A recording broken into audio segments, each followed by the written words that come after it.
सियालकोट तैयार हो जाओ, ख्वाजा वेंटिलेटर तैयार हो जाओ। इनकलाब आ रहा है,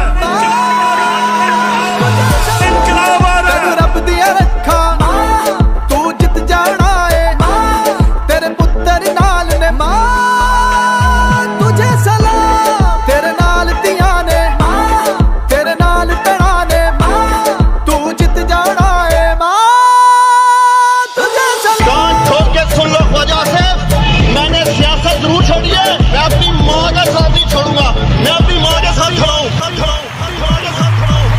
ख्वाजे दी दौड़ लवा दे, जमानत जब्त करा दे, डारा दा पार विखा के पटवारी नुकरे ला दे। मां तेरे उत्तों साडी जिंद कुर्बान है, तेरी जीदारी उत्ते सानू बड़ा मान है, डट के खड़ा तेरा पुत कप्तान है, नाल खड़ी सियालकोट दी आवाम है। उस्मान डार, जरा आज आपने डाकुओं का मुकाबला किया, मैं आज आपको खराज तहसीन पेश करता हूँ, खराज तहसीन पेश करता हूँ, तहसीन पेश करता हूँ। तेरी अजमत उच्ची, तेरी शान निराली, तू हिम्मत वाली, तेरे तो सदके जावा, तेनू रब दिया रखा तू जित जाना है, तेरे पुत्र नाल ने मां तुझे सलाम, तेरे नाल दिया ने तेरे नाल भैणा ने, तू जित जाना है, तेरे कदमां दे विच जन्नत,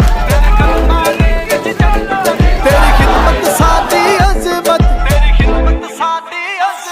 तेरे कदमां दे विच जन्नत, तेरी खिदमत साडी अज़मत, तेरे जितन दे लई अम्मा मन लई असा मन्नत। ख्वाजा साहब तुम मैदान में आओ और देखो कि तुम्हारे शेर का मैं क्या शिरकत। तुझे सलाम, बच्चे दे पलंग ने जितना, फिर शेर ने पिटना, अनु वोट नहीं पैना। मैं ग्राहा के साथ डटी हुई हूँ और डटी रहूंगी, डटी रहूंगी, डटी रहूंगी। तुझे सलाम, ऐना सोचते रह